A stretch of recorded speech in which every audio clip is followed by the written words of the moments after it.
निशंक हो निर्भय हो मनारे, प्रचंड स्वामी बळपाठीशी रे. अतर्क्य अवधूत हे स्मरणगामी, अशक्य ही शक्य करतील स्वामी. श्री स्वामी समर्थ. माझ्या सर्व स्वामी सेवेकरांना नमस्कार. आज आहे 13 जानेवारी 2025. आज मकर संक्रांतीचा प्रथम दिवस आहे. तर आज भोगी आणि शाकंभरी पौर्णिमा हेही आहे. तर नमस्कार सर्वांना. श्री स्वामी समर्थ. संक्रांत हा सण सर्वच ठिकाणी साजरा करण्यात येतो. या दिवशी सूर्यदेव मकर राशीत प्रवेश करतात, म्हणून या उत्सवाला मकर संक्रांत असे म्हणतात. तर संक्रांत म्हणजे सूर्याचे एका राशीतून दुसऱ्या राशीत होणारे संक्रमण. तर अशा 12 संक्रांत असतात, परंतु आपण ही एकच संक्रांत साजरा करतो आणि त्या दिवशी आपण सूर्यदेवाच्या निरपेक्षतेच्या प्रित्यर्थ हा सण साजरा करतो.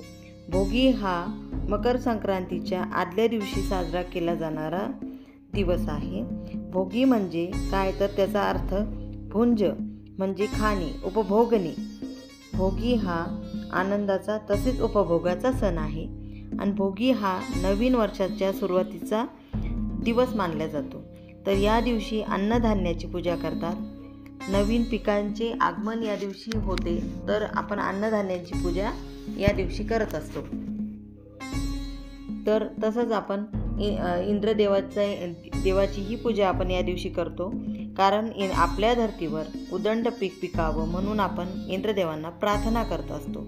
तर भोगीच्या दिवशी आपल्याला सूर्यदेवालाही या महिन्यात पौष महिन्यामध्ये सूर्यदेवाचेही खूप महत्त्व आहे. या महिन्यात सूर्यदेवाच्या तेजाने आपले भोग, कष्ट, अडचणी हे कमी व्हाव्यात म्हणून आपण सूर्यदेवाला विनंती करत असतो. आणि भोगीच्या दिवशी आपण आंघोळीच्या पाण्यात तीळ टाकून आंघोळ करायची आहे. आणि तसेच आपण जसं आपल्या हे जे चालू आहे तसेच आपल्याला आंघोळीच्या पाण्यात आपण तीळ टाकून आंघोळ करायची आहे या दिवशी. आणि देवाची उपासना, पूजा आपल्याला हे विधिवत सर्व काही करायचे आहे. आणि सूर्यदेवाला अर्ध्यही द्यायचे आहे. आणि पौष महिन्यात हे दररोज केलं जाते.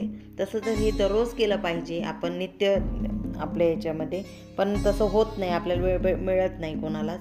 त्यामुळे आपण सूर्यदेवाला अर्घ्य हे पौष महिन्यात दररोज केले पाहिजे. सकाळी सूर्य जेव्हा उगवतो तेव्हा अर्घ्य देताना आपल्याला प्रार्थना करायची आहे सूर्यदेवाला.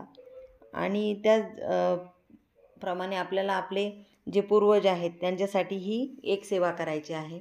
आपल्याला मातीची पंती घ्यायची आहे, त्यामध्ये एक वात लावायची आहे आणि त्या दिव्यामध्ये आपल्याला तिळेचं तेल टाकायचं आहे. आणि त्या तिळेचे तेल टाकलेल्या पंतीला आपल्याला घराच्या दक्षिण दिशेला प्रज्वलित करायचं आहे.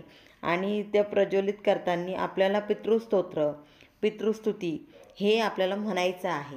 म्हणजे त्यामुळे आपल्याला आपल्या पितरांनाही आपण त्या दिवशी त्यांची आठवण करून, स्मरण करून त्यांचेही आशीर्वाद आपल्याला मिळावेत असं म्हणतात. आज भोगीच्या दिवशी शाकंभरी पौर्णिमा ही आलेली आहे. तर आपण आज सत्यनारायणही करायचं आहे सर्वांनी. प्रदोष काळात सत्यनारायणाची सेवा करत असताना आपल्याला कुंकुमार्चन तसंच लक्ष्मीप्राप्तिकारक कवड्या यांचीही सेवा आपल्याला करायची आहे. तसं मी आधीच्या माझ्या व्हिडिओमध्ये याबाबत सांगितलेलं आहे. तर सगळ्यांना श्री स्वामी समर्थ.